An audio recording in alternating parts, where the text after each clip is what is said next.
Oke, langsung saja kita mulai. Selamat pagi buat kita semua. Selamat datang di Zoom meeting kita pada hari ini. Ya, pada pagi hari ini kita akan membahas tentang budaya mutu kelapa sawit dengan implementasi GAP dan GHP. Sebelum itu, untuk teman-teman bisa siapkan catatannya agar ilmu yang saya bagikan pada pagi hari ini dapat bermanfaat dan dapat dijadikan implementasi dalam budidaya kelapa sawit yang akan datang. Untuk itu mari kita mulai. Yang pertama itu adalah mutu budaya kelapa sawit.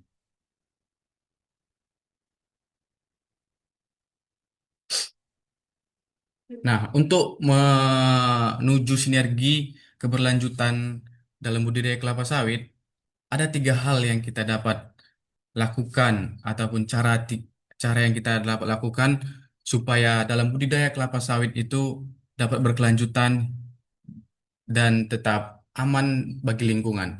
Yang pertama itulah GAP, Good Agriculture Practice. Apa itu GAP? GAP adalah teknik atau cara kita dalam membudidayakan suatu tanaman agar hasil yang atau produksi yang dihasilkan itu bagus tanpa merusak lingkungan ataupun sekitarnya. GAP ini berfokus pada budidaya atau on farm. Jadi dalam budidaya kelapa sawit banyak SOP ataupun cara membudidayakan kelapa sawit yang baik dan benar. Nanti kita akan bahas di selanjutnya. Yang kedua itu adalah ada namanya GHP, Good Handling Practice. Apa itu Good Handling Practice? Itu adalah eh, aturan untuk menjaga mutu dalam pasca panen kelapa sawit ataupun dalam sektor pertanian apapun. GHP ini berfokus pada penanganan pasca panen. Contohnya dari suatu perkebunan hingga menghasilkan suatu produk yang dapat kita gunakan dalam kehidupan sehari-hari. GHP ini dibuat agar kualitas dari suatu produk itu yang akan dihasilkan terjaga dan baik kita konsumsi ataupun kita pakai dalam kehidupan sehari-hari. Dalam budidaya kelapa sawit sendiri ada yang namanya sustainable atau berkelanjutan. Dalam budidaya kelapa sawit khususnya di perkebunan yang diperhatikan atau yang dilihat bagaimana suatu perusahaan itu sudah tersertifikasi melakukan GAP dan GHP, tapi ditandai dengan adanya sertifikasi ISPO dan RSPO. ISPO ini merupakan sertifikasi sustainable atau berkelanjutan bagi lingkup Indonesia, sedangkan RSPO itu bagi lingkup internasional. ISPO dan RSPO ini khususnya eh, khususnya ISPO ini adalah hal yang wajib bagi suatu perkebunan untuk mendapatkan sertifikasi tersebut, karena adalah salah satu syarat supaya produk yang dikeluarkan itu berkualitas dan tidak merusak lingkungan sekitarnya. Kualitas minyak kelapa sawit ditentukan di kebun dan harus dijaga ketat saat pengiriman. Tujuan adalah menghasilkan produk aman, bermutu, dan ramah lingkungan. Itulah dia GHP yang dilakukan untuk menjaga produk tetap aman, bermutu, dan ramah lingkungan. Selanjutnya, apa sih definisi dari GAP dan GHP dan apa saja prinsip dasarnya? Oke, yang pertama kita bahas adalah GAP. Definisi dari GAP atau Good Agriculture Practice adalah standar budidaya pertanian yang baik, benar, dan berkelanjutan dari awal kita pembibitan hingga panen. Nah, seperti yang saya bilang tadi dari awal, GAP ini berfokus pada budidaya pertanian. Seperti dari kita memulai persiapan lahan, pembibitan, penanaman, pemeliharaan, hingga panen. Ada ada hal yang perlu diperhatikan dalam GAP tersebut. Yang pertama adalah berkelanjutan lingkungan, tanah dan air. Untuk mencapai GAP yang baik atau untuk melakukan GAP yang baik, kita harus dapat menjaga lingkungan sekitar kita seperti tanah atau lahan-lahan kita dan juga sungai agar lingkungan tetap terjaga dan ekosistem tidak terganggu dengan adanya eh, budidaya perkebunan yang kita akan lakukan. Bagaimana sih caranya agar tanah dan air yang kita pakai atau gunakan eh, tidak tercemar? Yang pertama itu dapat kita lihat atau dapat kita lakukan dengan penggunaan bahan-bahan organik sehingga ekosistem yang ada di sekitar lingkungan perkebunan itu tetap terjaga. Dan yang kedua, tidak menggunakan pestisida atau racun yang berlebihan, khususnya pada pengendalian hama ataupun gulma.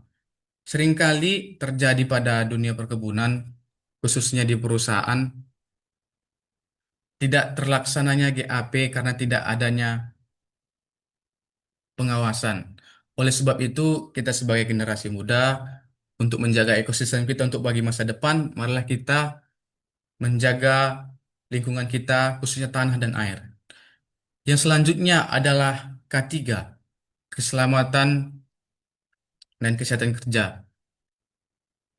K3 ini berfungsi atau berguna agar saat kita melakukan budidaya ataupun melakukan pekerjaan kita, kita tetap aman dan selamat selama melakukan kegiatan tersebut. Apa saja sih yang diperhatikan dalam K3? Yang pertama, keselamatan. Keselamatan yang kita butuhkan atau yang kita akan dapatkan itu bisa dari helm saat kita bekerja, kacamata, sepatu bot, pakaian seragam ataupun pakaian untuk perlindungan kita seperti lengan panjang, celana panjang, sarung tangan, masker bagi yang nyemprot, dan sebagainya. Nah, itu merupakan salah satu contoh alat-alat untuk menjaga keselamatan kita saat bekerja. Contohnya seperti helm. Dalam budidaya kelapa sawit, helm merupakan salah satu yang penting. Karena kenapa? Helm menjaga kepala kita agar tetap aman dan selamat. Kalau jika terjadi sesuatu hal yang tidak diinginkan. Contohnya saat kita memanen. Saat kita memanen, pasti kita akan menurunkan pelepah dari pokok kelapa sawit. Teman-teman bayangkan bagaimana kalau pelepah itu jatuh menimpa kepala kita tanpa menggunakan helm. Itu adalah sangat berbahaya, dapat menyebabkan kebocoran atau luka parah dalam kepala kita. Itu dapat sangat merugikan bagi diri kita, bagi keluarga kita juga, serta bagi perusahaan di tempat kita mana bekerja. Oleh sebab itu, K3 sangat penting dalam melaksanakan budidaya tanaman kelapa sawit. Yang selanjutnya adalah kesehatan. Untuk menjaga kesehatan kita, kita perlu menggunakan pelindung diri. Contohnya saat kita menyemprot atau membasmi gulma dengan pestisida, hal yang kita perlu gunakan adalah salah satunya adalah masker agar semua racun tidak terhirup ke dalam tubuh kita. Banyak banyak sering terjadi di dunia perkebunan di perusahaan, karyawan itu keracunan karena terlalu banyak menghirup racun atau pestisida saat mereka melakukan pembasmian gulma dengan pestisida. Oleh sebab itu, untuk mencegah hal itu, kita perlu menggunakan masker agar hawa ataupun embun-embun dari racun tersebut tidak dapat kita hirup dan masuk dalam tubuh kita.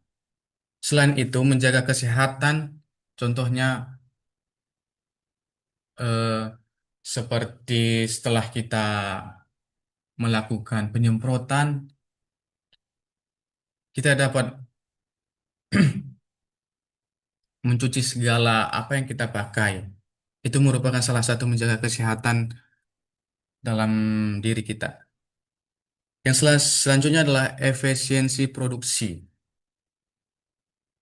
Nah, kalau kita sudah menjaga lingkungan, melakukan K3, selanjutnya itu adalah produksi. Itulah tujuan kita dalam membudidayakan. Salah satu alasan adalah produksi yang meningkat.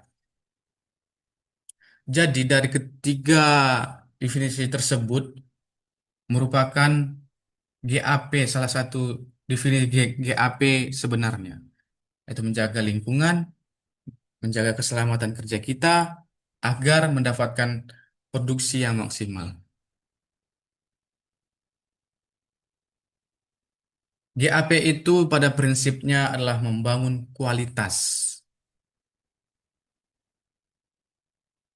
Oke, selanjutnya ada yang dinamakan GHP, Good Handling Practice.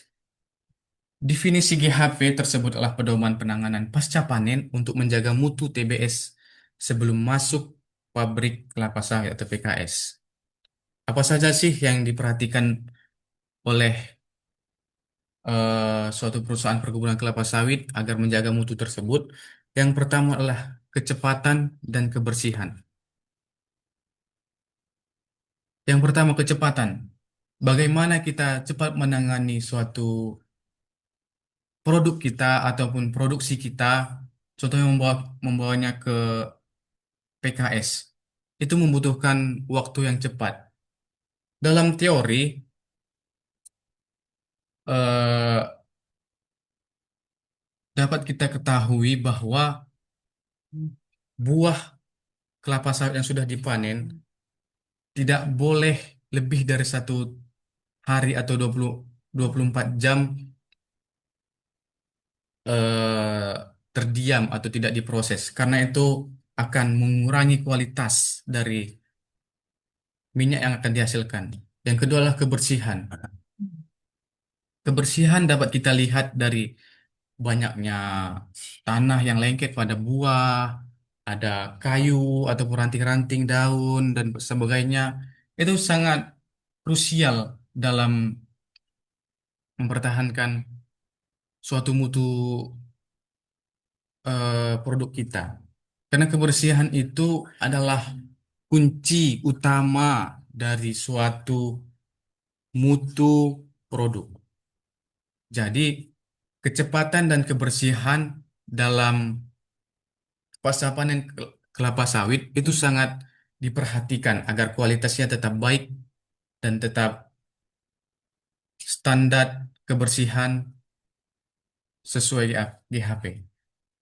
Yang selanjutnya adalah pengecekan kerusakan fisik. Apa yang dimasukkan pengecekan? Pengecekan itu adalah buah yang ada yang masih di lahan, kita cek apakah dia layak untuk diolah atau tidak.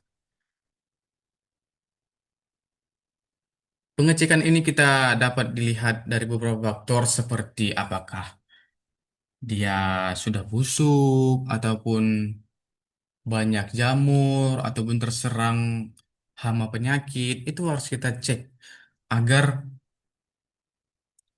dapat menuju utama kita yaitu kualitas yang baik. Yang selanjutnya adalah pencegahan fermentasi. Ini yang saya bahas tadi di di poin yang kecepatan. Buah kelapa sawit agar tidak meningkatnya ALB dari suatu CPO, jangan sampai buah itu kita diamkan selama berhari-hari. Karena ALB yang tinggi, asam lemak bebas yang tinggi, dapat berpengaruh dari kualitas SPO tersebut dan dapat pengaruh harga. Oleh sebab itu, kita usahakan secepatnya agar mengolah hasil budidaya kita ataupun hasil TBS kita. Nah, kita sudah tahu definisi dan prinsipnya dasar GAP dan GHP. Oleh sebab itu dapat kita eh, simpulkan bahwa GAP itu membangun kualitas, sedangkan GHP mempertahankan kualitas. Oke, sampai sini sudah paham tentang definisi dan prinsip dasar dari GAP dan GHP. Baik, selanjutnya adalah implementasi kita atau yang kita lakukan dalam GAP. Yang pertama adalah pondasi awal ataupun fase pembibitan.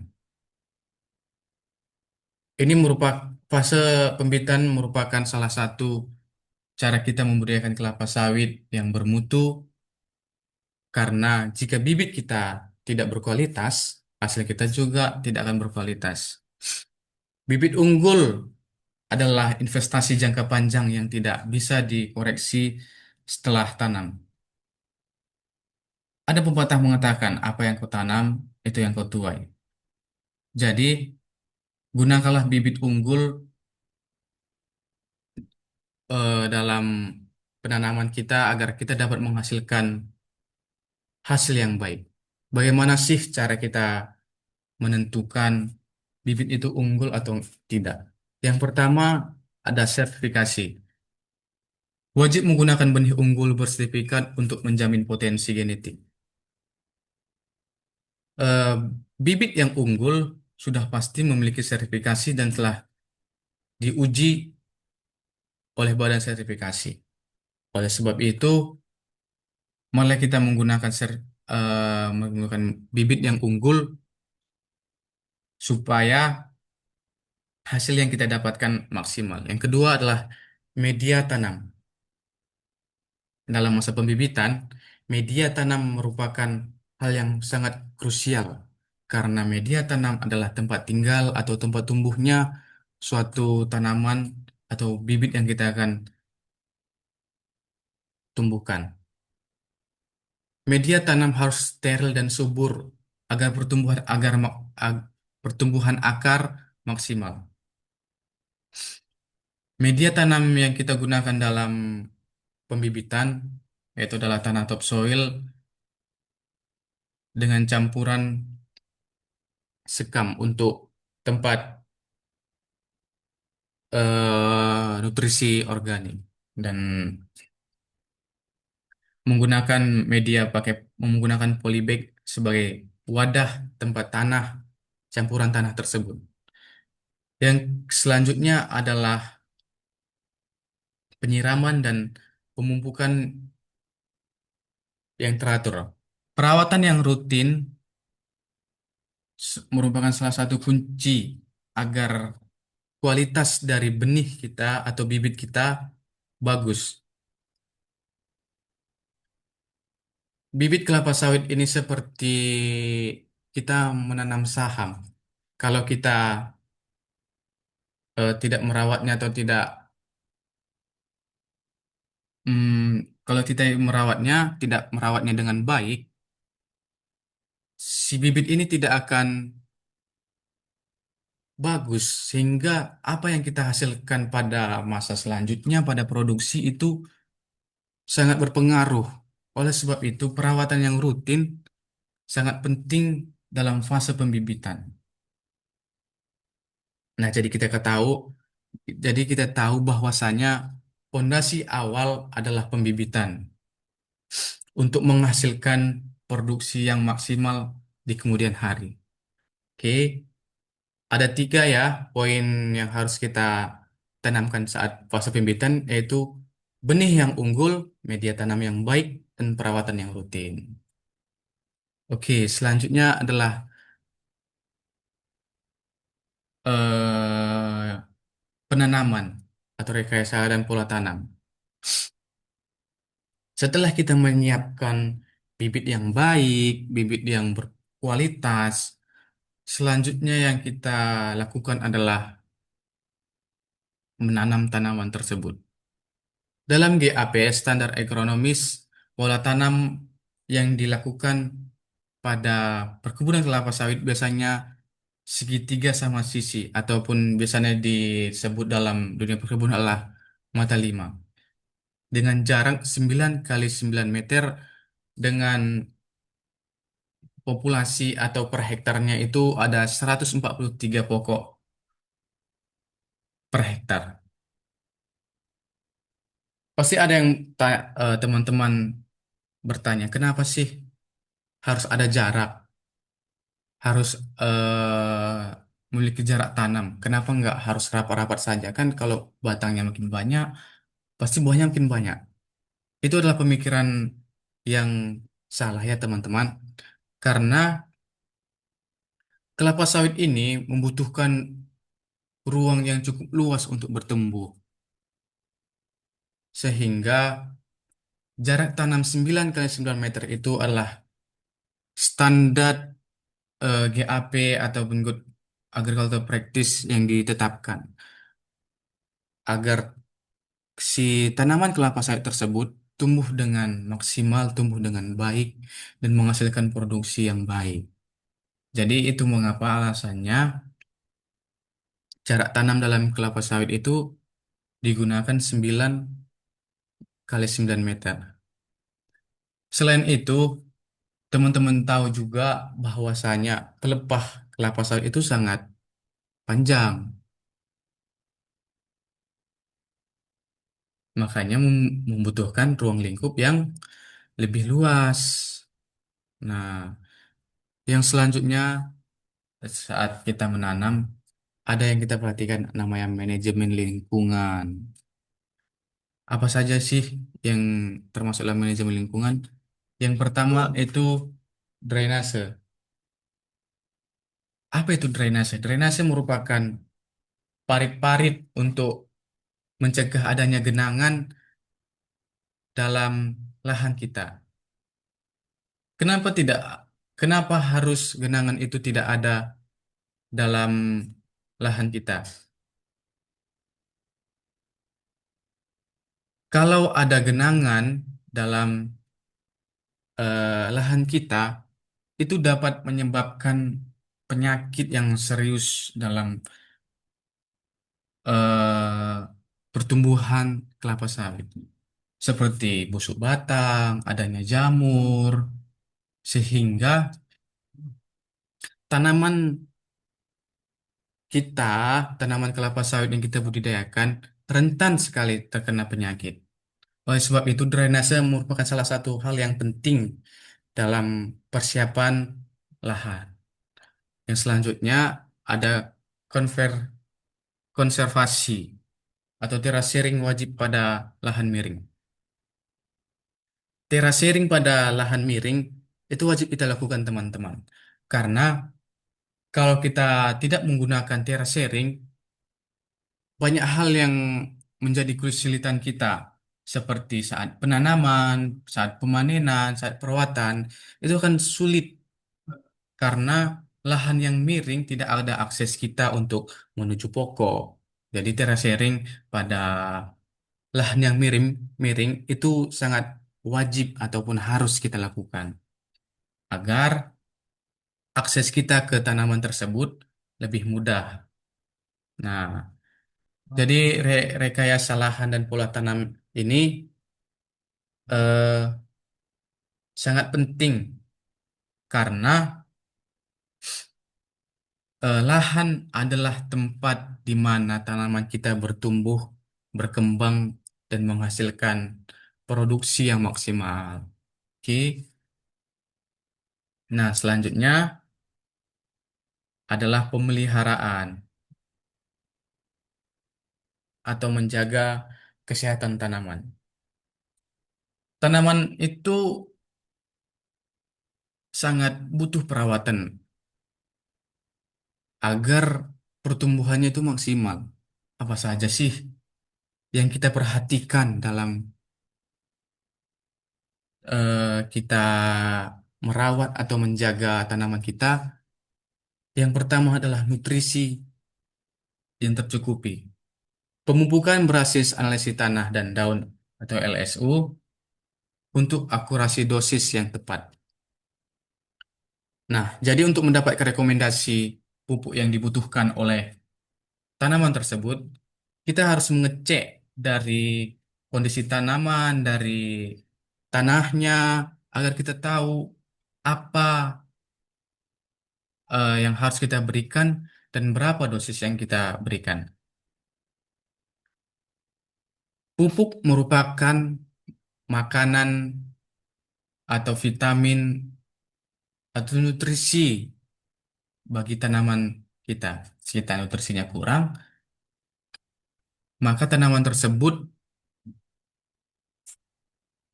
tidak tumbuh maksimal. Oleh sebab itu, pemupukan yang baik dan tepat sesuai GAP sangat diperhatikan dalam pemupukan tersebut. Nah, selanjutnya ada proteksi atau keamanan tanaman dari terserangnya hama.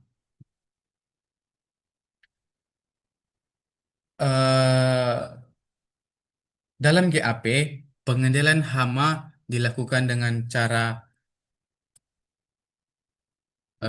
terpadu atau pengendalian hama terpadu. Contohnya seperti kontrol biologis menggunakan tanaman-tanaman yang tidak disukai oleh serangga, seperti penanaman tanaman beneficial plant, ataupun tanaman-tanaman sebagai tempat inangnya hama-hama tersebut. Selanjutnya ada hama yang sangat mematikan dalam budidaya kelapa sawit adalah kumbang tanduk. Kumbang tanduk ini adalah salah satu kumbang yang menyerang pucuk dari tanaman kita. Dia si kumbang ini memakan bagian yang lunak, yaitu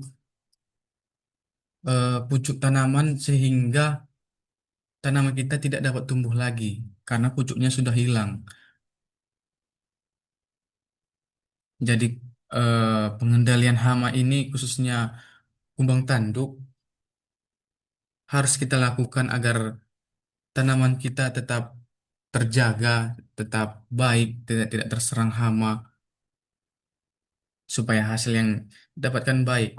Banyak hama-hama yang ada di kelapa sawit, seperti ulat kantong, ulat api, rayap juga termasuk hama, dan masih banyak lagi.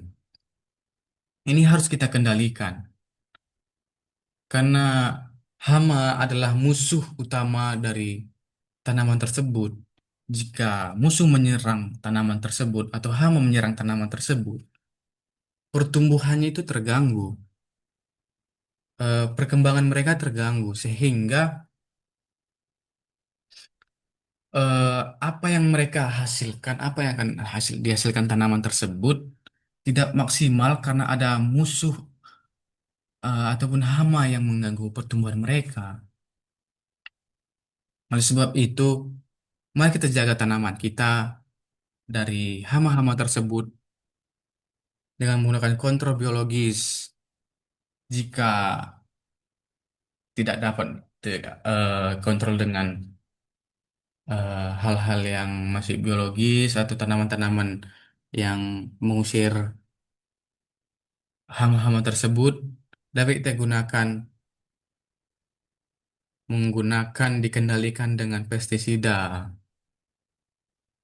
Namun, tetap dibatasi dengan dosis yang tepat agar lingkungan tetap terjaga. Kapan sih kita mengendalikan, contohnya? ulat kantong yang tepat. Nah, kita mengendalikan ulat kantong ataupun serangan ulat, kita kendalikan saat hmm, ambang ekonomis penyerangannya itu sudah tercapai ataupun lewat ambang ekonomis. Nah, di situ harus kita kendalikan dengan pestisida. Oke, selanjutnya ada manajemen gulma. Pengendalian gulma terpadu di piringan pohon untuk mengurangi ko- kompetisi nutrisi. Apa sih gulma? Gulma adalah tumbuhan yang yang tidak diinginkan atau tanaman yang tidak diinginkan tumbuh di areal kita. Apa saja sih kekurangan? Kenapa harus dikendalikan gulma ini? Yang pertama, sudah sesuai di slide, kita lihat adanya kompetisi nutrisi. Kompetisi nutrisi. Contohnya saat kita memupuk, banyak nutrisi. Saya ulangi, kalau banyak gulma yang ada di sekitar areal kita, nutrisi yang kita berikan diserap juga oleh gulma, sehingga penyerapan dari nutrisi yang kita berikan untuk tanaman kelapa sawit tidak maksimal karena ada kompeti- kompetisi dari gulma tersebut. Gulma menyerap unsur hara dari tanaman dari tanah, unsur hara. Selanjutnya ada kompetisi dari eh, mendapatkan sinar matahari. Itu merupakan hal yang mengganggu dari tanaman kita. Sehingga manajemen gulma atau pengendalian gulma harus kita lakukan.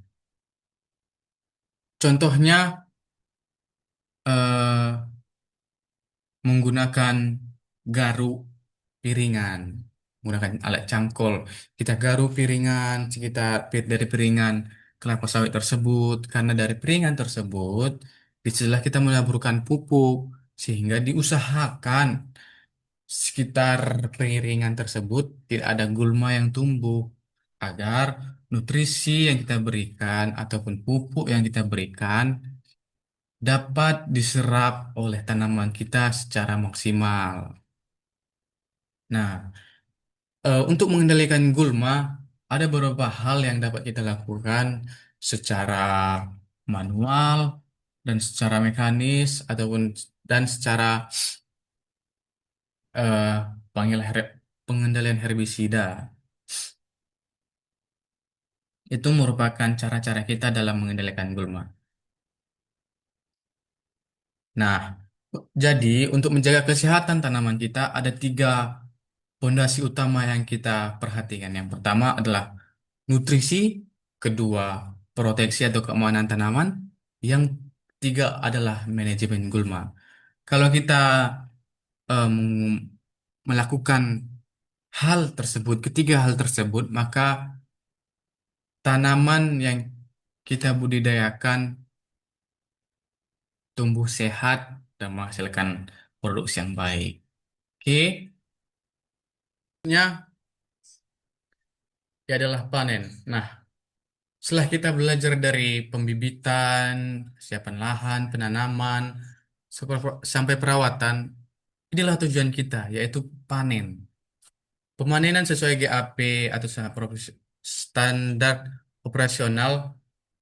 Yang pertama lah kita menyiapkan alat seperti dodos untuk tanaman yang masih rendah dan egrek.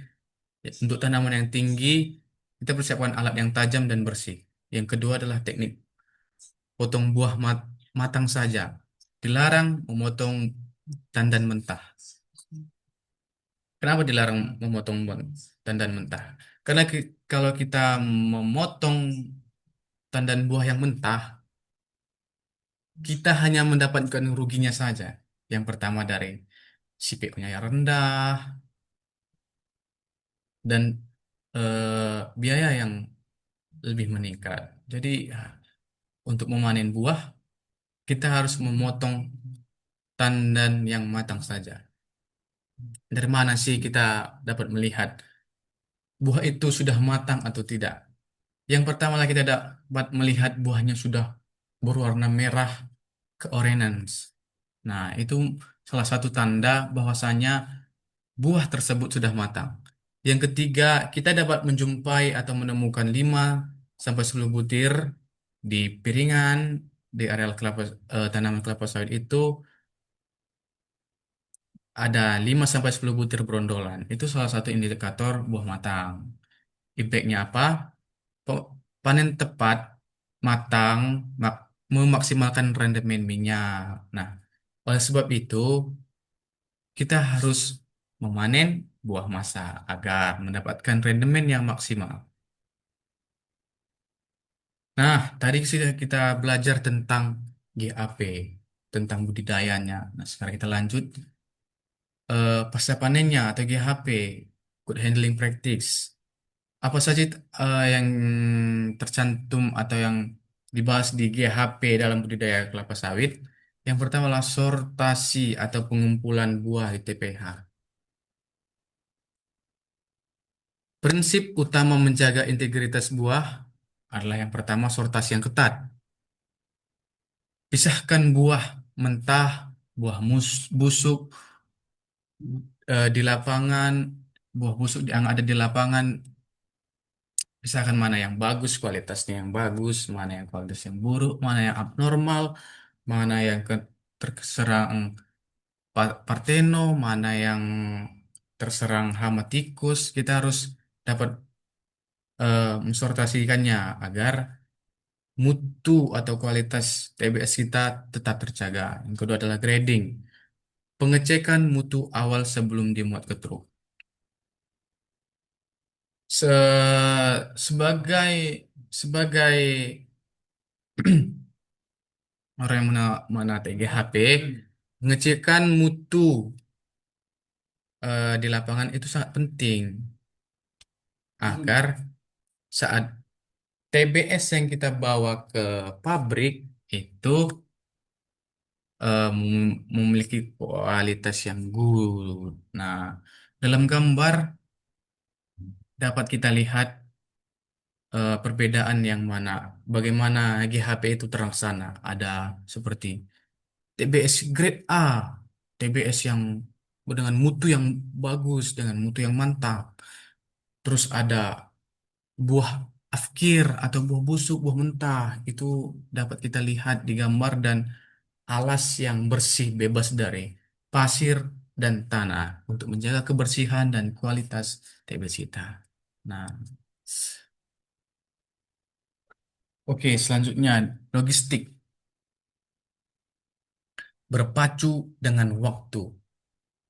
Kita sudah belajar tadi untuk di dalam GHP itu yang ditekankan adalah kecepatan dan kebersihan. Nah, dalam kecepatan itu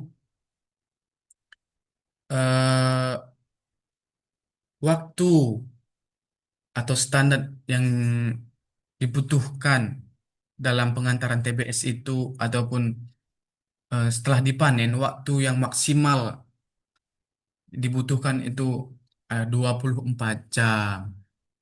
Kalau sudah lebih dari 24 jam TBS tidak diolah, maka ALB-nya naik sehingga kualitas dari CPO kita menurun.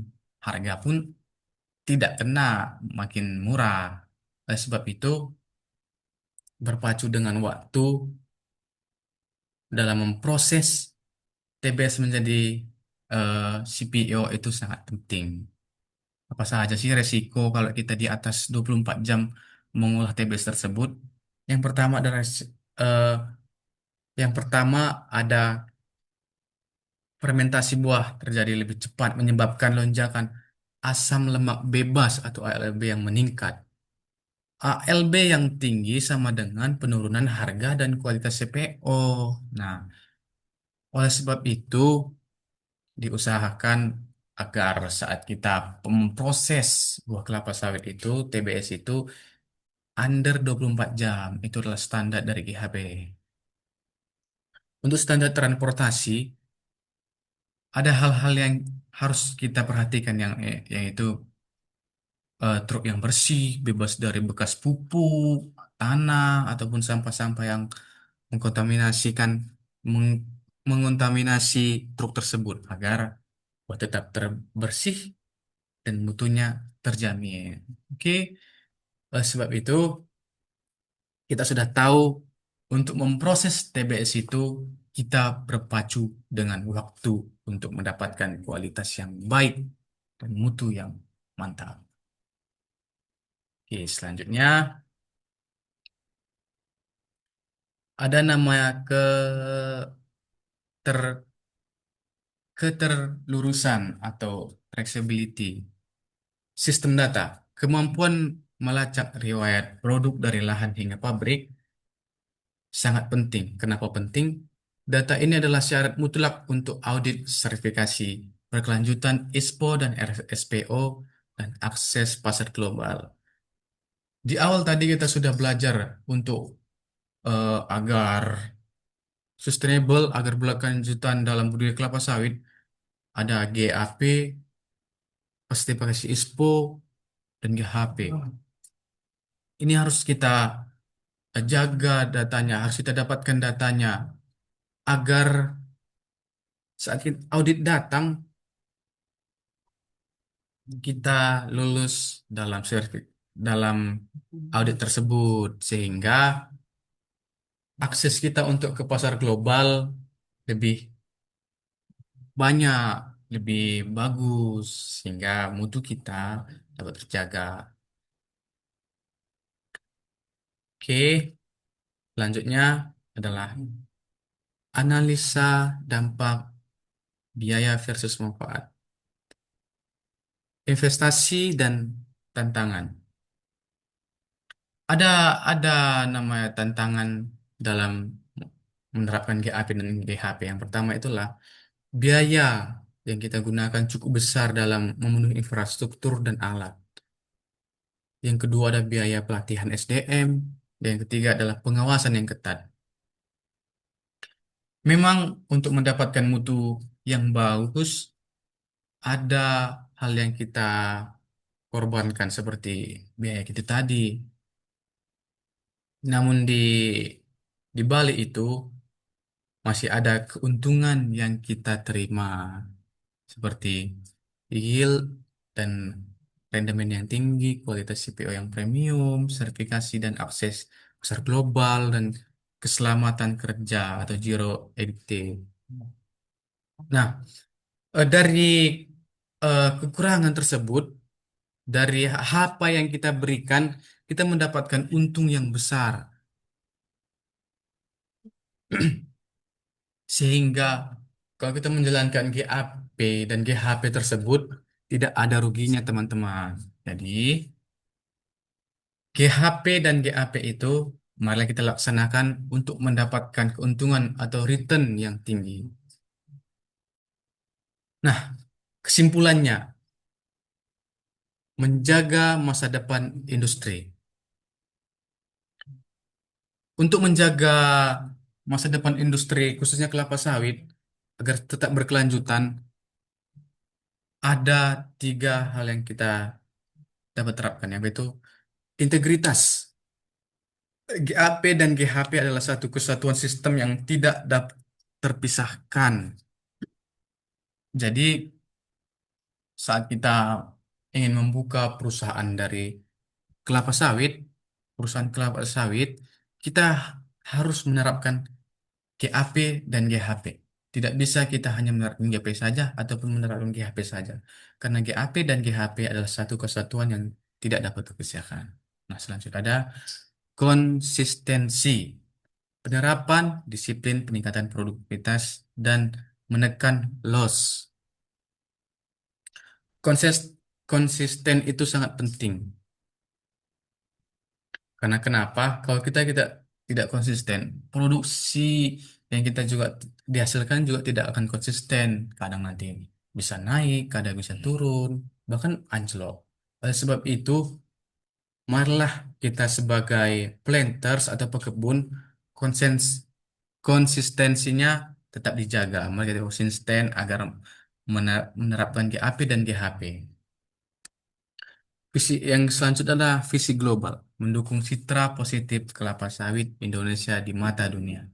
Nah, ini adalah visi dari ISPO dan RSPO, mendukung citra positif kelapa sawit Indonesia di mata dunia. Nah, jadi mutu adalah budaya, bukan sekedar aturan. Nah, jadi itu dia teman-teman untuk melakukan suatu budidaya kelapa sawit kita harus menerapkan GAP dan GHP karena yang paling penting adalah mutunya. Oke, baik ya teman-teman, terima kasih atas kehadirannya dalam Zoom kita pada hari ini. Apakah teman-teman terinspirasi atau mendapatkan hal-hal yang baru di Zoom kita kali ini? Oke, mungkin ini saja yang saya dapat eh, berikan untuk teman-teman yang terlewat. Terlewat bisa nanti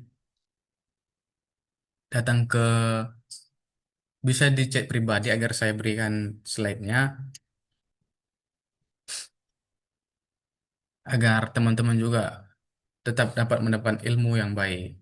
Oke, sekian dari saya dan saya ucapkan terima kasih. Bye bye.